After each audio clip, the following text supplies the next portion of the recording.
네, 하나님의 말씀 함께 보도록 하겠습니다. 로마서 10장 17절입니다. 네, 함께 하나님 말씀을 받들어 읽겠습니다.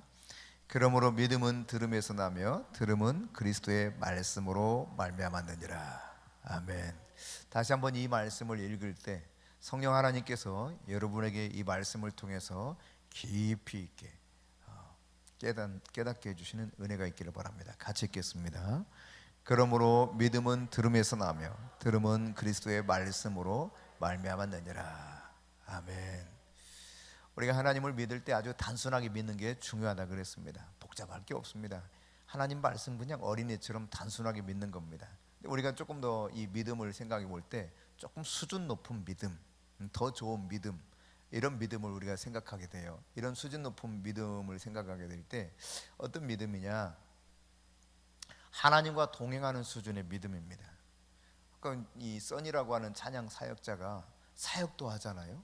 각 교회 가서 집회도 하고 사역도 하는데 이 주님과의 동행하는 이 은혜를 누리지 못하니까 갑자기 마귀에게 속는 거예요. 두려움의 명이 올 때 고스란히 외롭고 두려움 속에서 벌벌벌 떠는 겁니다. 왜요?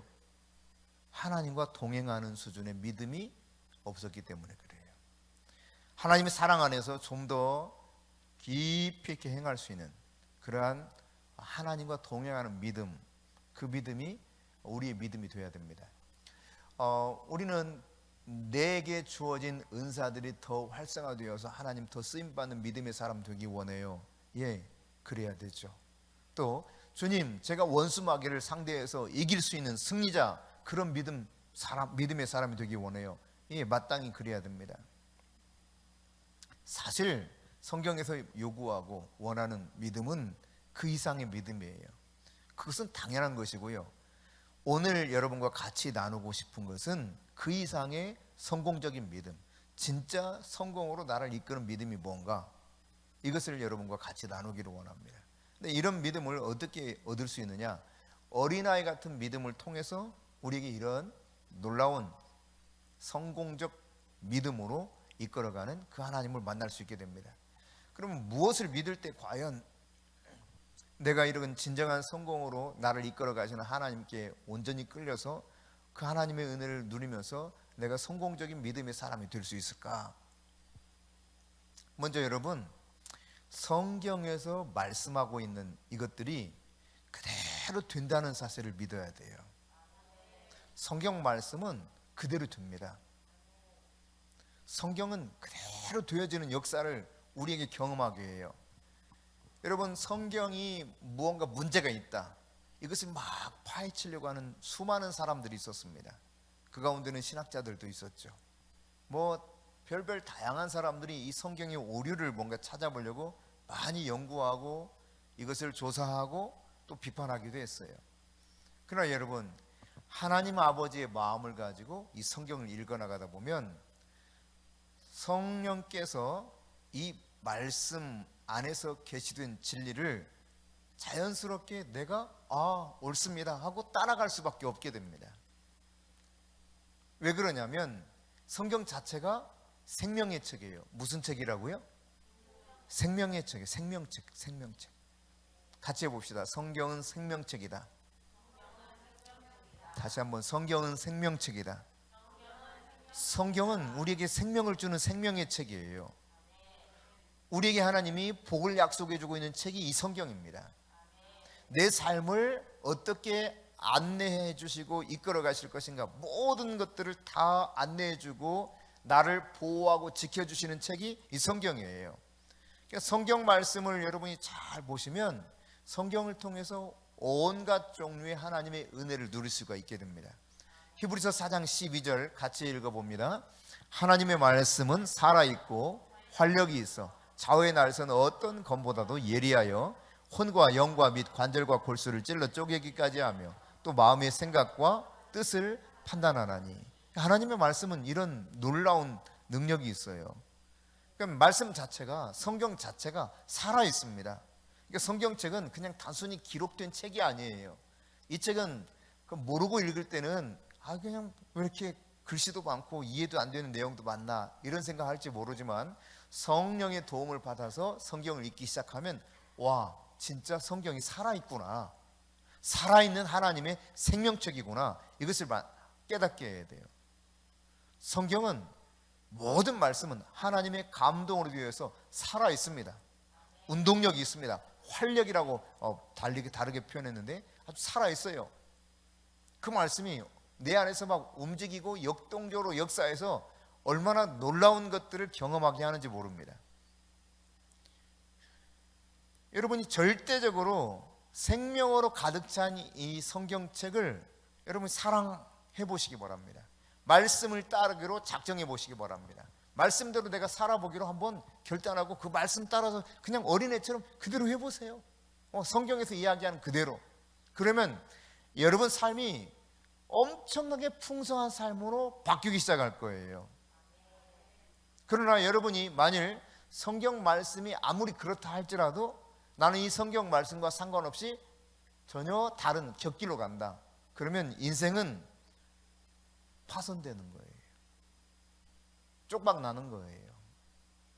네. 그런 이야기들이 성경 안에 아주 다양하게 기록되어 있습니다. 하나님의 말씀을 불순종하면 인생이 말이죠, 인생의 시계가 저 뒤로 몇 년, 몇십 년 흘러가 버릴 수도 있어요. 하나님의 말씀을 살아있는 생명으로 여기고 그 말씀대로 그냥 어린아이처럼 그 말씀을 그대로 한번 해보세요. 성경 말씀대로 따르기로 결단하고 한번 따라가 보세요. 그러면 성경 안에 기록되고 약속된 그 은혜와 축복이 내 인생을 통해서 구체적으로 실제적으로 나타나는 삶을 살 수 있게 된단 말이에요. 그렇지만 이 말씀을 무시하고 곁길로 가고 불순종하면 정반대의 삶이 나에게 찾아온다는 사실입니다. 여러분, 하나님의 말씀을 여러분이 의심하지 말고 확신하면서 여기 성경에서 가르치고 있는 진리를 잘 따라서 한번 살아가 보십시오. 그러면 하나님은 약속하셨습니다. 선하시고 인자하심이 내 평생에 따를 것이다. 할렐루야. 하나님의 선하심과 하나님의 인자하심이 여러분 평생 따를 것을 약속해 주고 있는 이 진리 안으로 여러분이 뛰어 들어가 보시기를 바랍니다. 하나님의 말씀은 앞서 히브리서 4장 12절에서 보았던 것처럼 좌우의 날선 검보다 훨씬 예리하다. 그래서 혼과 관절과 골수를 찔러서 쪼개기까지 하는 능력이 이 말씀이라는 거예요. 마태복음 4장에 보면 예수님께서 성령으로 충만한 가운데 광야로 이끌려 가십니다. 그리고 그 광야에서 사단에게 시험을 받습니다. 사단이 먼저 이야기하죠. 네가 만일 하나님의 아들이라면 이 돌들로 떡덩이가 좀 되게 해봐. 이렇게 사단이 시험을 합니다. 증명해 보라는 거예요. 그러니까 여러분, 우리가 예수님의 그 행적을 쭉 보면요, 사단이 혹은 바리새인들이 여러 다양한 사람들이 이 주님의 주님됨을 증명해 보라 그러거든요. 심지어 십자가에서 죽으시는 그 순간에도 네가 만일 메시아라면 그 십자가에서 내려와서 한번 증명해 봐, 이런 이야기합니다. 끊임없이 증명을 요구해요. 근데 예수님은 한 번도 거기에 응하지 않았습니다. 대신 여러분 어떻게 합니까? 기록되었으되, 여기 말씀해 보면 기록되었으되, 다시 말해서 성경의 말씀을 인용하면서 그 성경의 말씀을 가지고 마귀를 대적합니다. 이 말씀을 통해서 마귀에게 응수해요. 마귀가 이야기했을 때. 그러니까 마귀를 이길 수 있는 가장 강력한 무기는 뭐냐? 말씀이에요, 말씀.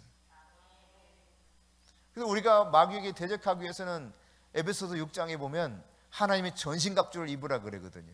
하나님의 전신갑주를 입되 마지막 우리에게 주어지는 그 무기가 무엇입니까? 성령의 검을 들어라, 그렇게 표현합니다. 성령의 검, 그것이 곧 하나님의 말씀이라는 사실을 가르쳐주고 있죠.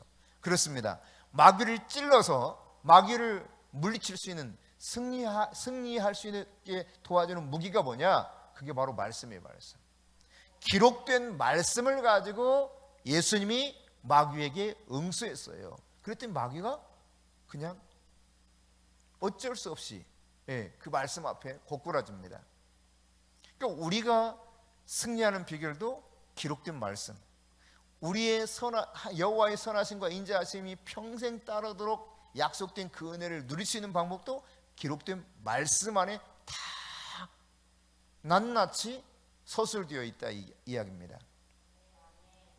이 땅에서 여러분, 예수님의 삶이, 사람들은 예수님은 특별하잖아요, 예수님은 하나님이잖아요, 그러니까 그게 가능하죠, 이렇게 이야기할 때가 많습니다. 다시 말해 예수님이 신적인 삶을 살았다고 생각하는 거죠. 그렇지 않습니다, 여러분. 예수님이 이 세상에 오셔서 사시는 동안 철저하게 인간으로 사셨어요. 그래서 본인을 소개할 때도 인자라는 표현을 썼죠. 인자. 우리말로 인자 그렇게 되어 있지만 영어 성경에 보면 Son of Man, 그래. 다시 말해 사람의 아들이라는 거예요. 사람의 아들. 그게 예수님이에요. 예수님이 스스로 그렇게 표현합니다. 나는 사람의 아들이다. 사람의 아들은 내가 말한다. 그러니까 하나님과 동일한 하나님이셨죠. 근데 그것을 다 비우시고 인간의 육신의 몸을 입고 이 땅에 오셨잖아요. 예수님이 자기를 소개할 때마다 그렇게 소개했어요. 인자, 사람의 아들인 나, 인자가 말한다.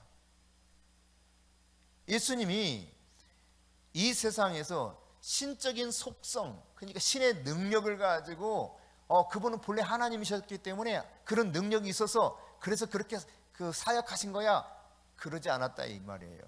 성경은 다시 말씀드리지만 철저히 예수님이 이 세상에 사셨을 때 우리처럼 배고프시고 또 외롭고 눈물도 흘리시고 아프고 쓰라리고 모든 것을 다 우리처럼 느끼셨고 인간의 몸을 입고 오셨기 때문에 동일한 분이었다는 사실을. 그럼 그분이 어떻게 사역하셨느냐?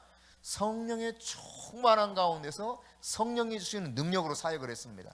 그래서 사도행전 10장 38절에도 이렇게 소개하고 있죠. 나사렛 예수에게 하나님이 성령과 능력을 기름 붓듯 하셨다는 거예요. 그래서 사역하신 거예요. 그러니까 본래 하나님이셨지만 철저히 다 비우시고 인간의 몸으로 오셨고, 그분은 우리와 똑같은 인간의 모든 것을 동일하게 가지고 계신 인간의 속성을 가지고 있는 Son of Man, 인자였어요. 인자, 하나님의 아들. 인자는 성경으로 한자로 번역해서 그래요. 좀 번역할 때 차라리 사람의 아들 나는 이렇게 했으면 이해하기 쉬울 텐데 인자 그러니까 이게 무슨 소리야? 이런 식으로 생각될지 모르는데 사람인 아들 자자 쓴 거예요. 사람의 아들이란 이 말입니다. 한자 문화에 익숙하지 않은 우리 젊은 세대들은 인자가 뭐예요? 이럴 가능성이 굉장히 많죠. 네, 사람의 아들이에요. 사람의 아들. 철저히 사람의 아들로 태어나서 사람으로 동일하게 사셨는데 어떻게 그런 놀라운 능력을 행하시며 살았는가? 하나님께서 성령을 기름 붓듯 부어주신 거예요. 능력을 기름 붓듯 부어주신 거예요. 그렇게 해서 가능했던 거예요. 그러니까 다시 말해 성령 충만한 가운데 성령의 능력으로 사역하셨다는 사실이죠. 그러니까 철저하게 하나님을 의지했습니다. 성령을 의지했습니다. 하나님이 말씀하지 않으면 말씀 한마디도 제대로 안 하셨어요. 하나님이 행하시는 일을 보지 않고는 행하는 일이 없다고 그랬습니다. 그래서 이제 요한복음 8장과 5장에 각각 말씀하고 있죠. 아무것도 하지 아니하기로 아버지께서 오직 가르치신 것만 말씀하고 또 아버지께서 보여주시는 것만 5장 말씀해 보면은 아버지께서 행하시는 그것을 보고 하는 그것만 하셨다는 이야기예요. 그러니까 온전히 하나님을 의지하고 성령을 의지해서 살아갔던 분이 예수님입니다. 그래요, 여러분. 하나님의 말씀을 온전하게 믿고 하나님만 의지하면서 이 땅에서 사역하셨던 분이 예수님이시다. 우리가 여러분 하나님의 말씀을 믿는다면 이 단순히 믿는다고 하는 것은 원수마귀를 물리친다 이런 정도의 믿음을 말하는 것이 아닙니다. 당연히 하나님 말씀 믿으면 원수마귀를 물리쳐서 승리하는 사람 되는 건 당연한 거예요. 우리가 하나님의 말씀을 믿는다고 하는 것은 성령의 능력으로 좀 더 친밀하게 하나님과 동행하는 이런 수준의 믿음을 말하는 것입니다. 믿음으로 사역을 한다니까? 써니 하는 것처럼요. 예. 사람들이 믿음으로 다양한 일들을 해요. 믿음으로 때로는 원수를 물리치기도 해요. 그러나 진짜 성공적인 믿음은 뭐냐? 하나님과 동행하는 믿음. 성령 충만한 가운데. 그 성령 충만한 가운데 하나님과 동행하는 수준의 믿음에 올라가기를 주님이 원하신단 말이죠. 네.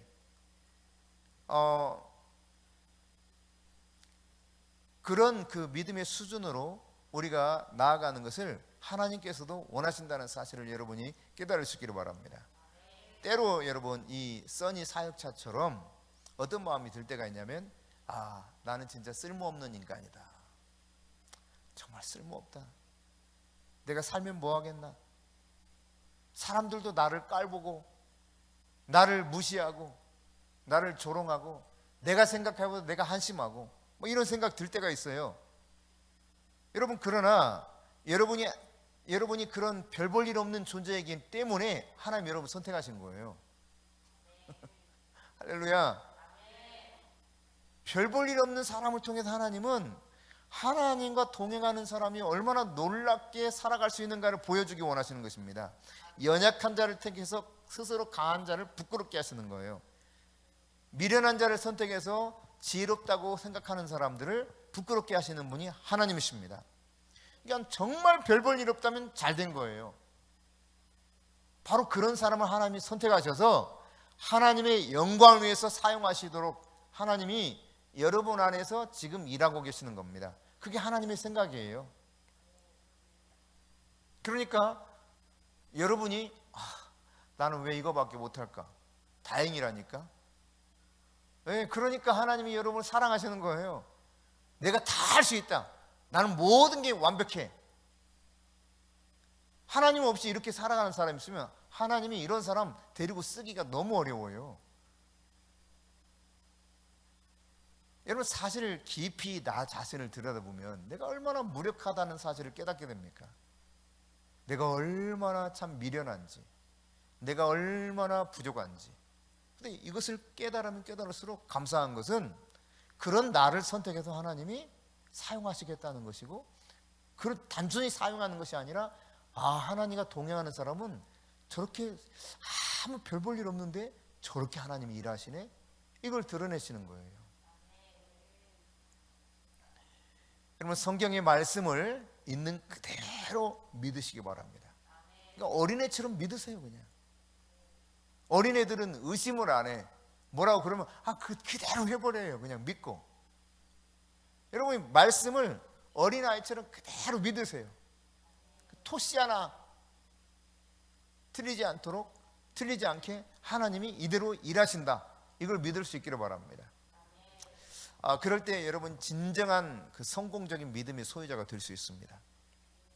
뿐만 아니라 뭘 믿어야 되느냐?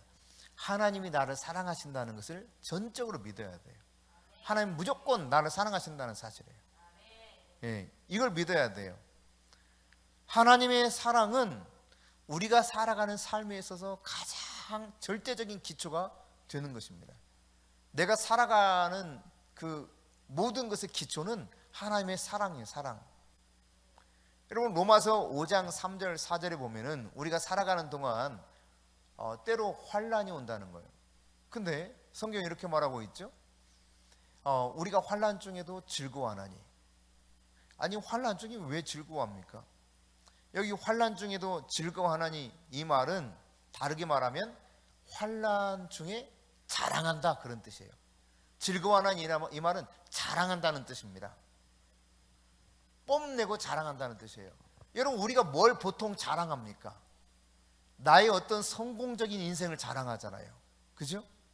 남들에 비해서 내가 조금 더 뭔가 뛰어난 점, 이걸 자랑하는데 성경 말씀은 우리가 환난 중에도 즐거워하나니, 이것을 다르게 표현하면 환난 중에도 나는 그 환난을 자랑하고 뽐낸다, 이런 뜻입니다.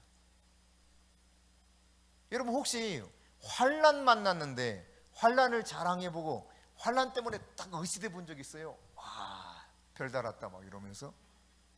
근데 이 공산주의 사상에 아주 투철하게 세뇌된 사람들은 이걸 의식되고 자랑합니다. 제가 직접 이야기하는 그 영상을 한번 본 적이 있어요. 자기 지금이야 이제 우리나라가 그 법이 좀 많이 바뀌기도 하고 생각들이 많이 바뀌기도 했는데 공산주의 사상에 물들어서 그런 것들을 주장하면 과거에 이제 법을 위반해서 감옥으로 끌려가는 경우들이 있었거든요. 그러면 이 사람들은 별 하나 달았다고 자랑하고 다녔어요. 많이 들어가면 들어갈수록 그 세계에서는 이게 되는 거야. 그러면서 하는 말, 자기는 기독교인들이 이해가 안 된대요. 예수 믿는 사람들이 이해가 안 된대. 내가 그 사람 이름은 잊었는데 알만한 사람이 우리나라에서요. 기독교인 이해가 안 된다는 거예요. 왜? 아니 우리 공산주의 사상만 믿어도 이것 때문에 기꺼이 그래 다 감옥 데려간다고? 알았어, 그래도 나는 포기하지 않을래 이러면서 믿고 그 사상을 실천하고 그러는데, 아니 천국이 있다고 믿는 사람들이 너무 이상하게 산다는 거예요. 목을 건지 않는다는 거예요. 전혀 이 성경대로 목숨 걸고 사는 사람은 못 봤다는 거예요. 그게 이상하다는 거예요. 우리는 공산주의 사상에 목숨 걸고 사는데 이상하다는 거예요. 여러분, 환난 중에도 즐거워 안 하니? 뭐라고 그랬습니까? 환난은 인내를 낳고 인내는 연단을 낳고 연단은 소망을 이루는 줄 알미로다. 그러니까 환난이 왔다고 하는 사실은 우리 안에 하나님의 놀라운 약속된 소망이 지금 이루어지고 있는 시작에 불과한 거예요. 할렐루야. 이런 분명한 하나님의 진리의 말씀이 있습니다. 여러분, 그런데 이 5절에는 뭘 이야기하고 있느냐? 같이 읽어봅니다. 소망이 우리를 부끄럽게 하지 아니하면 우리에게 주신 성령으로 말미암아 하나님의 사랑이 우리 마음에 부음바 됨이니. 아멘. 여러분, 소망이 절대 부끄럽게 하지 않는다는 거, 우리를. 왜 그런지 아십니까? 반드시 이 소망이 성취되기 때문에. 그러니까 우리를 부끄럽게 하지 아니하면, 이 말은 우리를 소망이 실망시키지 않는다는 이야기예요. 환난 중에도 즐거워하는데 이 환난은 연단을 낳고 연단은 소망을 이룬다 그랬대. 그렇죠? 환난은 인내를, 인내는 연단을, 연단은 소망을 이룬 줄 압니다. 이 소망이 부끄럽지 않은데, 왜? 이 소망이 반드시 이루어지기 때문에. 절대로 이 소망이 우리를 실망시키지 않는다는 거예요. 그러니까 예수 믿는 것 때문에, 예수로 인해서 우리에게 환난이 왔다? 우리에게는 소망이 있는 거예요. 이 소망이 우리를 전혀 실망시키지 않아요. 왜? 확실히 이 소망이 이루어질 거기 때문에. 그럼 어떻게 해서 이것이 이루어지느냐? 왜 이루어질 수밖에 없느냐? 성령께서 우리 마음에 하나님의 사랑을 막 부어주시는 거예요. 성령이 계속해서 우리의 마음 가운데 사랑을 부어주시는, 하나님의 사랑을, 성경이 그렇게 말씀하고 있잖아요. 제가 깔때기가 있으면 깔때기를 하나 구하려고 그랬는데 깔때기를 못 구해가지고. 그러니까 여러분 생각해 보세요. 이게 지금 비었어. 이게 비었어. 이 컵이 비었는데 여기다가 깔때기를 하나, 커다란 깔때기를 구웠어. 그리고 이렇게 막 부어줘. 가득 차게. 마치 그런 것처럼 그냥 이 안에 가득 차게. 이게 아주 이렇게 한 잔 차면요 1조 원 정도 합니다. 하나님이 우리 마음에 계속 성령을 통해서 이렇게 하나님의 사랑을 부어주셔요. 하나님의 사랑을 계속 부어주시는 거예요. 그래서 환난 중에도 절대로 낙심하지 않도록 이 소망이 가득 찬 인생이 되도록 하나님 우리를 계속 이끌어 간다는 거예요. 그게 성경에서 약속하는 겁니다. 여러분, 로마서 5장 6절, 8절, 10절을 계속해서 한번 봅시다. 자, 6절을 보니까 시작. 우리가 아직 연약할 때 기약대로 그리스도께서 경건하지 않은 자를 위하여 죽으셨도다. 8절. 우리가 아직 죄인 되었을 때 그리스도께서 우리를 위하여 죽으심으로 하나님께서 우리에 대한 자기의 사랑을 확증하셨느니라. 10절. 곧 우리가 원수 되었을 때 그 아들의 죽으심으로 말미암아 하나님과 화목하게 되었은즉 화목하게 된 자로서는 더욱 그의 살아나심으로 말미암아 구원을 받을 것이니라. 여기 다시 6절 보세요. 아직 연약할 때, 그리스도께서 우리를 위해 죽으셨대요. 자, 다시 8절. 아직 죄인 되었을 때 그리스도께서 우리를 위해서 죽으셨대요. 10절. 우리가 원수 되었을 때, 역시 이 말은 죄인이었을 때 그 말입니다. 그 아들을 죽게 하심으로 하나님과 화목하게 만드신 분이 우리를 사랑하신 하나님이시라는 거예요. 할렐루야. 이 하나님의 사랑을 우리에게 부은바 되었다는 것을 분명히 이야기합니다. 그러니까 그 사랑의 극치가 바로 이거예요. 우리가 아직 죄인 되었을 때, 아직 연약했을 때, 아직 하나님을 전혀 알지도 못하는 이런 때에 하나님께서는 우리를 사랑하신다는 사랑을 계속 깔때기 통해서 막 뭔가 부어주듯이 성령을 통해서 우리에게 막 부어주시는 거예요. 끊임없이 하나님의 사랑이 이거라는 사실을 깨우쳐주는 겁니다. 여러분, 우리가 상한 마음이 있고 때로는 연약함을 느낄 때가 있습니다. 또 인생에서 실패할 때도 있습니다. 그 밖에 여러 가지 어려움을 만날 때가 있습니다. 이 모든 상황에도 불구하고 하나님의 사랑, 이것은 끊임없이 여러분에게 찾아와서 여러분이 얼마나 소중한 존재인가를 말씀해 주고 있어요. 그 사랑에 대해서 확실하게 표현해 주고 있습니다. 너 그럴지라도 내가 사랑해. 너 그렇게 실패했어? 너 그렇게 좌절했어? 너 그렇게 못났어? 괜찮아, 내가 너 사랑해. 그 사랑을 계속 표현해 주는데 성령님이 계속 그 사랑을 우리에게 알려주시는 거, 부어주시는 거예요. 하나님의 사랑이 이거야, 하나님의 사랑이 이거야. 그 극치가 바로 십자가에서 아들을 내어주신 거예요. 할렐루야. 하나님은 나를 사랑하신다는 사실입니다. 여러분, 그 어떤 것보다도 내가 이 하나님의 사랑에 붙어있다는 사실을 깨달아야 돼요. 로마서 8장 35절에 보면 그리스도의 사랑에서 우리를 끊을 것이 아무것도 없다 그랬어요. 지금 그리스도를 통해서 하나님과 사랑과 우리가 연결되었는데 이 고리를, 연결된 사랑의 고리를 그 어떤 것도 끊어낼 수가 없다. 이것이 성경이 우리에게 말씀하고 있는 겁니다. 그러므로 여러분이 하나님의 사랑을 믿으시기 바랍니다. 그냥 하나님 사랑한다니까요. 제가 물어볼게요. 우리 고양 원사님, 대환이가 혹시 속을 썩일 때가 있어요? 아니, 착하던데 미역국도 끓여주고, 응? 속을 썩일 때가 있어요, 없어요, 혹시? 예? 있어요? 얼마나 있어요?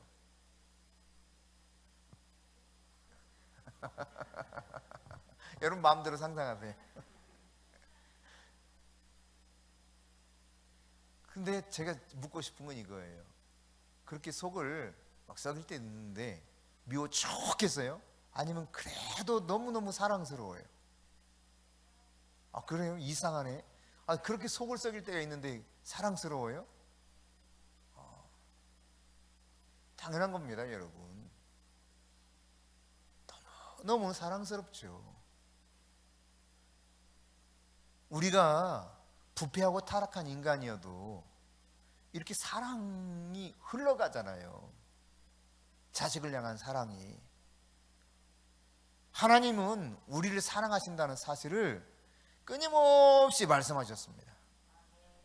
선지자들을 보내기도 했습니다. 다양한 방편으로 하나님의 사랑을 보여주셨습니다.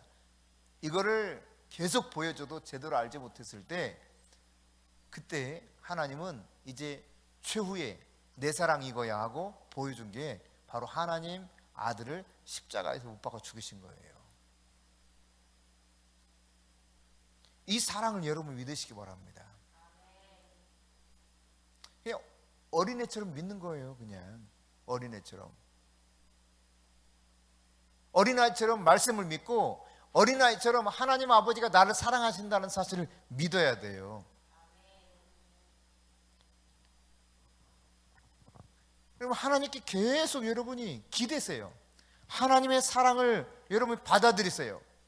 하나님께 기대고 하나님의 사랑을 받아들이면서 하나님의 사랑이 어떤 것인가를 깨달아갈 수 있기를 바랍니다. 내가 하나님께 기대고 하나님의 사랑을 받으려고 하면 할수록 하나님의 사랑이 무엇인가를 깨달을 수 있게 돼요. 아, 하나님의 사랑이 이렇구나. 이걸 알아가게 돼요. 여러분은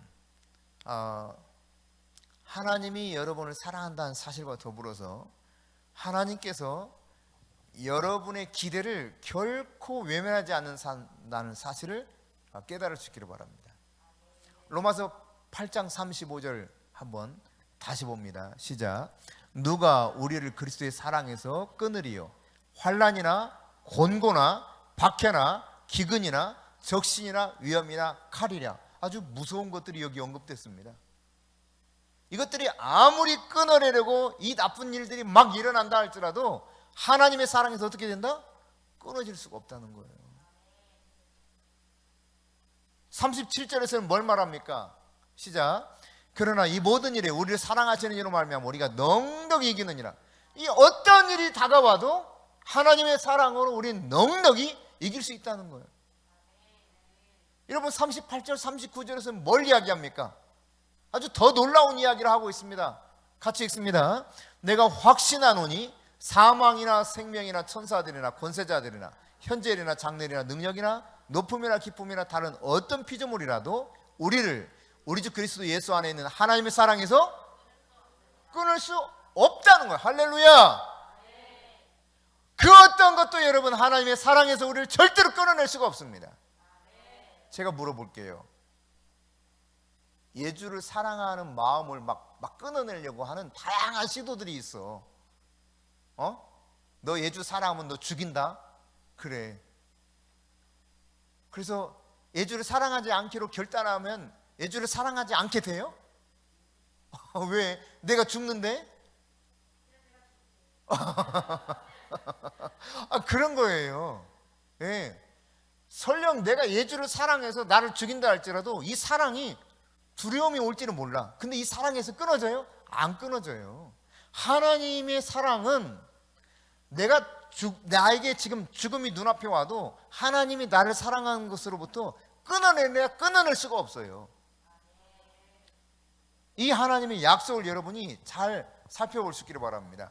마태복음 10장 26절부터 31절에 보면은 우리를 사랑하시는 것에 한 그 예를 들고 있죠. 이 세상 살아가면서 염려하거나 두려워할 필요가 없다는 사실을 가르쳐 줍니다. 여러분 31절 보면 참새 이 한 마리조차도 하나님이요 그냥 내버려 두지 않는다니까요.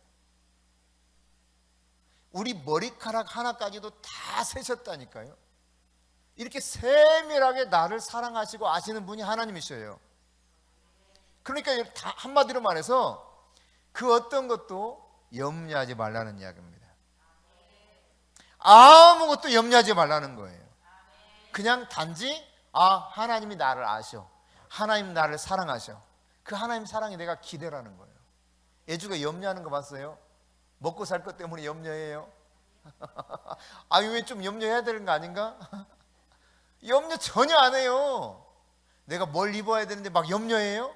큰일 났다. 나 입을 옷이 없어서 큰일이야. 엄마 나 어떻게 하면 좋아? 나는 이제 세상에서 입고 나갈 옷이 없어. 염려돼.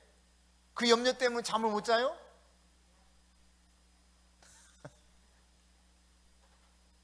그게 어린애처럼요. 하나님 아버지 말씀을 믿고 사랑을 믿어버리면 돼요. 그냥 그 사랑에 기대는 거예요. 아니 애가 엄마만 해도 엄마가 알아서 다 해주잖아. 너희가 악할지라도 너희 자녀에게 좋은 것을 줄 줄 알거든. 하물며 하늘에 계신 너희 아버지께서 구하는 자에게 좋은 것을 주시지 않겠느냐. 그 하나님의 사랑을 여러분 믿으실 수 있기를 바랍니다. 하나님께 기대세요. 그냥 하나님이 얼마나 좋은 분인가 여러분이 깨달을 수 있기를 바랍니다. 마지막으로 여러분 진짜 이 진정한 그 성공적인 믿음은 어떤 믿음이냐면 하나님의 임재를 믿는 거예요. 하나님의 임재는요 막연한 게 아닙니다. 매우 실제적이고 현실적인 겁니다. 그 하나님의 임재가 딱 나타나면 우리의 믿음의 수준도 막 상승하게 되죠. 근데 이 하나님의 임재는 매우 실제적이에요. 그러니까 사도 바울이 고린도 교회에서 복음을 전할 때 고린도 교회에 편지할 때도 이렇게 말하죠. 고린도전서 2장 4절 5절에 말과 지혜, 설득력 있는 말로 지혜로 하려고 하지 않았다는 거예요. 어떻게 했다는 겁니까? 성령의 나타나심과 능력으로 복음을 전했다. 왜? 믿음이 사람의 지혜에 있지 않다는 것을 발견한 거예요. 믿음은 하나님의 능력 속에 있다는 사실입니다. 그 하나님의 임재 안에 여러분이 잠잠히 잠기시길 바랍니다. 하나님의 임재와 능력으로 충만함을 잊기를 바랍니다. 그러면 내 삶이 변화가 일어나요. 내 삶에. 그러니까 이전과는 확연히 다른 믿음의 사람으로 바뀌게 됩니다. 그리고 이제 하나님을 더 의지할 수 있게 돼요. 하나님을 의지하는 것이 얼마나 좋은가를 깨닫게 돼요. 여러분이 믿음의 문제로 막 씨름해 본 적 있어요? 마태복음 11장 3절 4절 한번 볼까요? 시작. 예수께 여짜오되 오실 그이가 당신이 오니까 우리가 다른 일을 기다려 오리오이까? 예수께서 대답하여 이르시되 너희가 가서 듣고 보는 것을 요한에게 알리되. 여러분, 믿음의 문제 때문에 심지어 세례 요한도 막 갈등이 생겼어. 진짜 내가 제대로 지금 메시아를 소개한 거 맞나? 저분이 메시아인 거 맞나? 그때 예수님이 이 의심을 가지고 왔던 세례 요한의 제자들에게 뭐라고 말합니까? 너희들이 보고 들은 것을 가서 말하라는 거예요. 그러니까 나타난 능력을 보고 깨달으라는 거예요. 여러분, 하나님의 임재와 능력은 나로 하여금 하나님이 정말 살아계시는구나, 내 믿음이 가짜가 아니구나, 이것을 깨닫게 해주는 거예요. 그러니까 힘써서 막 그러나 노력해가지고 인간의 능력을 통해서 하나님의 임재를 끌어당길 수 있느냐? 그렇지 않습니다. 내가 노력한다고 하나님의 임재와 능력이 내게 오는 게 아니에요. 절대로. 사람들은 보통 이 세상을 살아가는 방식이 뭔가 노력해가지고 얻어내기 때문에 하나님께 다가갈 때도 막 노력을 해요. 노력하지 마세요.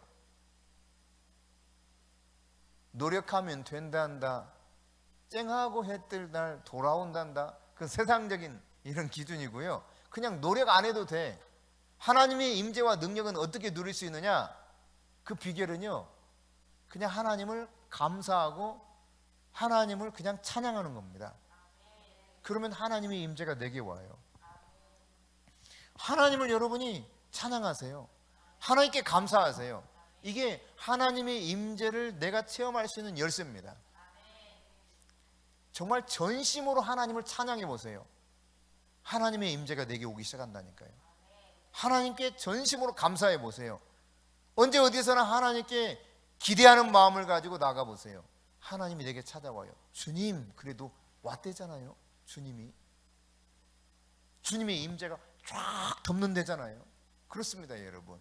그냥 내가 노력하는 게 아닌 거예요. 주님을 기대하고 주님을 찬양하고 주님께 감사하고, 그러면 주님이 찾아오셔요.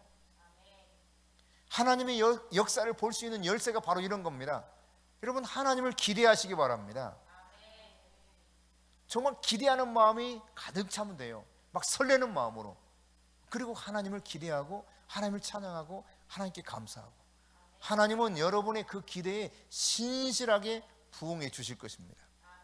하나님 약속하신 것이 아직 여러분에게 뭔가 이루어지지 않았습니까? 성취되지 않았습니까? 여러분, 그 성취되지 않은 하나님의 약속들을 여러분이 입으로 표현하실 수 있기를 바랍니다. 내 입술을 통해서 그 약속의 말씀을 이렇게 말을 하세요. 표현하세요. 그러면서 하나님을 찬양하세요. 그리고 그 가운데서 성령이 여러분에게 말씀하시는 것을 들어보실 수 있기를 바랍니다. 하나님은 분명히 여러분 안에서 행하시는 것을 나타내 보여주실 것입니다. 예수님께서 하나님 아버지를 통해서 우리에게 하나님이 우리를 위해서 준비하는 모든 것을 예수님은 우리가 다 누릴 수 있기를 원해요. 하나님 아버지가 얼마나 많은 것을 예비해 놓으셨는지를 깨닫고 이것을 다 누리기 원하시는 분이 예수님이십니다. 그 예수님의 그 기대와 갈망이 여러분 안에서 성취되어서 하나님의 임재와 능력 가운데 살아가는 가운데 진정한 성공적 믿음의 사람 될 수 있기를 바랍니다. 성경을 있는 그대로 믿으십시오. 성경 말씀 그대로 이것은 살아있는 생명책이다, 전심으로 믿을 수 있기를 바랍니다. 하나님이 나를 얼마나 사랑하는가를 믿을 수 있기를 바랍니다. 내가 기대하고 내가 찬양하고 감사할 때 하나님은 나의 입술로 표현된 약속을 그대로 성취시켜 주실 놀라운 신실하신 분이라는 사실을 믿고 나갈 수 있기를 바랍니다. 하나님이 여러분 안에서 그 믿음에 따라 일할 것입니다.